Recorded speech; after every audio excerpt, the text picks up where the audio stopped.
గ్రూపుల్లో చేర్చి అద్భుతంగా 190% ప్రజలు విశాఖ 20 లక్షలు 18 లక్షల మందికి రీచ్ అయిపోయి స్టీల్ ప్లాంట్ అమ్మకాన్ని ఆపిన డాక్టర్ కేఏ పాల్ని రివార్డ్ చేయాలి అని స్టీల్ ప్లాంట్ కార్మికులు ఆదినారాయణ గారు చైర్మన్ స్టీల్ ప్లాంట్ పోరాట కమిటీ ఆ 45 సెకండ్ల వీడియో మీరు చూసుంటారు. 12 లక్షల మంది విశాఖలో ఇన్స్టాగ్రామ్లో దాదాపు 10 లక్షల మంది వాచ్ చేశారు. సగానికి సగం వాటర్స్ బడుగు బలహీన వర్గాలు అంటే మనం 52% ఉన్నాం బీసీలో. ఎప్పుడు 6 కులాలే మనం వెళ్తున్నాం. కుల పాలన మనకు వద్దు, కుటుంబ పాలన మనకు వద్దు, వాళ్ళు ఓట్లు వేసారు. ఇప్పుడు పోలైంది 68-70% అంటే 14 లక్షలు 20 లక్షలు. నేను మీకు చెప్పింది అదే అనేక సార్లు మీడియాలో చెప్పాను. చాలా మంది 50 నుంచి 55% పోలవుతున్నారు. అది 11 లేదా 12 లక్షలు వేశారు. ఆ ఎక్స్ట్రా 2 లక్షలు వ్యతిరేకంగా ఈ గవర్నమెంట్ పాడు చేసింది. 19 లక్షలు 13 లక్షల కోట్లు అప్పు చేశారు. జగన్మోహన్ రెడ్డి గవర్నమెంట్ చంద్రబాబు వ్యతిరేక ఓటు వచ్చింది. సో ఇవన్నీ చూస్తుంటే మినిమం బేస్ వేసుకున్న 14 లక్షలు దాదాపు పోలైతే 4 లక్షలు క్రిస్టియన్ ఓటర్స్, 2 లక్షలు 8 లక్షల్లో యూత్ జాబ్స్ కొరకు, స్టీల్ ప్లాంట్ 1-2 lakhs మినిమం దాన్ని బెనిఫిట్ పొంది.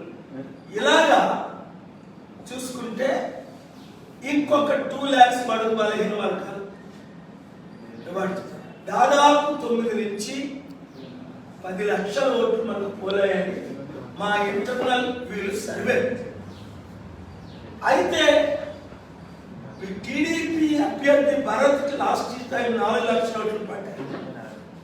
ఇప్పుడైతే వారు బీజేపీతో కలిశారో ముస్లిం క్రిస్టియన్ ఓటు 30% పోయాయి. ఆ 4,35,000లో 33% మైనస్ చేస్తే 3 లక్షలు. నేను వచ్చినందుకు భరత్కి ఇంకా అరే పాల్ గారికి ఒక ఛాన్స్ ఇద్దాం, టీడీపీకి బీజేపీకి కాంగ్రెస్ వాళ్ళకి మనం వైసీపీకి ఛాన్స్ ఇచ్చాం కదా, ఒక ఇంకా 50,000 లక్ష మైనస్ ప్రాక్టికల్. సో ఇంకా బొత్స ఝాన్సీ వైసీపీ ఫ్యాన్ గురించి చూద్దాం. ఎంవివి సత్యనారాయణ గారికి 4,40,000 2019లో జగన్కు ఒక అవకాశం ఇద్దామని ఆ జగన్ వేవ్లో అన్ని ఓట్లు వచ్చాయి.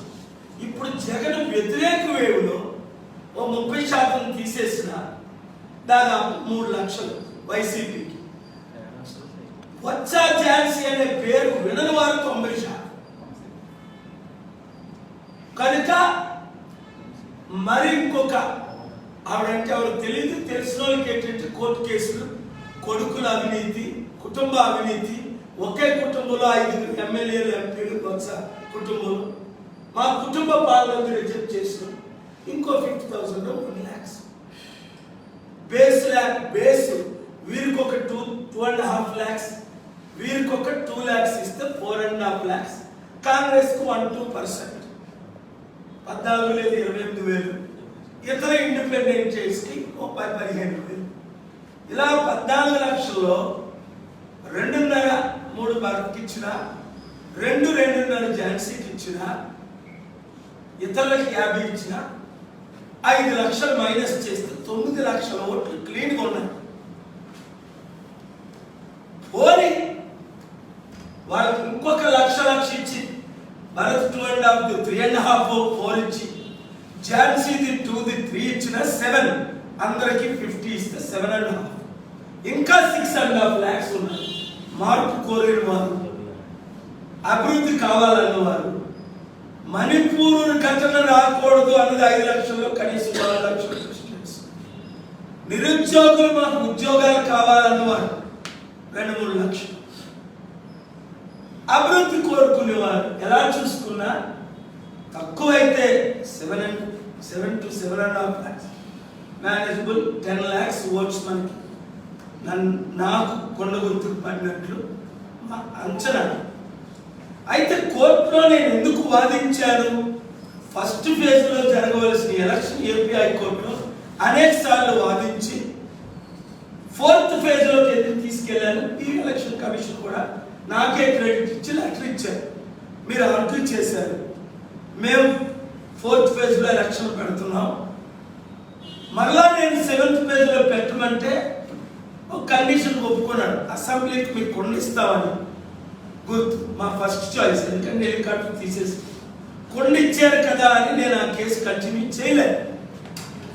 ఇప్పుడు కానీ ఈవీఎంలు తేడా వచ్చి స్ట్రాంగ్ రూమ్లో రిప్లేస్మెంట్ అయినా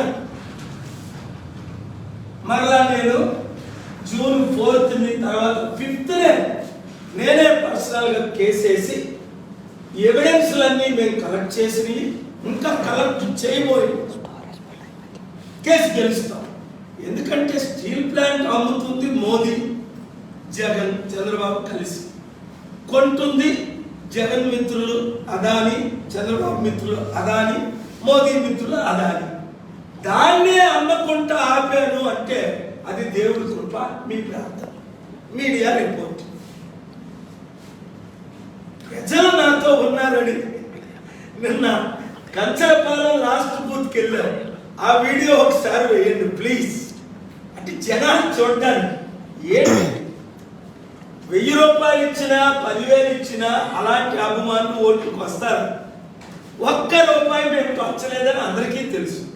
వాళ్ళు 1000 రూపాయలు ఓటుకు పంచారు అని అందరికీ తెలుసు. ఆడవాళ్ళకే తెలుసు. ఎందుకు సీజ్ చేసింది 100 కోట్లు ఆడవాళ్ళే, పోలీసులే, గవర్నమెంట్లే. 300 కోట్లు సీజ్ చేశారంటే 1% 30,000 కోట్లు ఖర్చు అయిందని నా అంచనా ప్రకారం. ఇప్పుడు 30,000 కోట్లు ఖర్చు అయింది. లాస్ట్ 1 year 300 కోట్లు ఖర్చు అయింది, 3 లక్షల కోట్లు.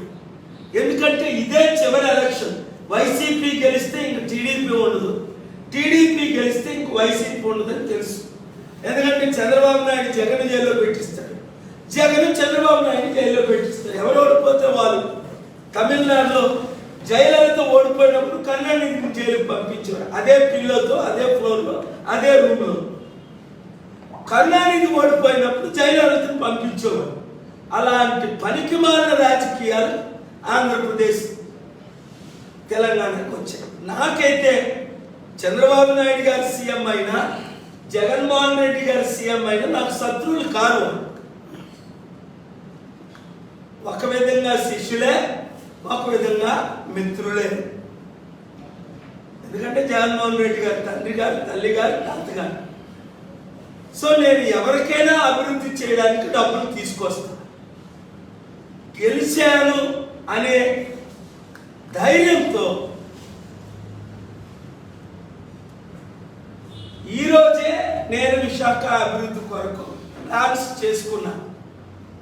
రేపటి నుంచి నేను ఎక్కడ ఉండాలి, ఎలా ఉండాలి, ఏం చెయ్యాలి అన్నది అభివృద్ధి. ఎందుకంటే 100 రోజుల్లో అభివృద్ధి చేసి చూపిస్తాను.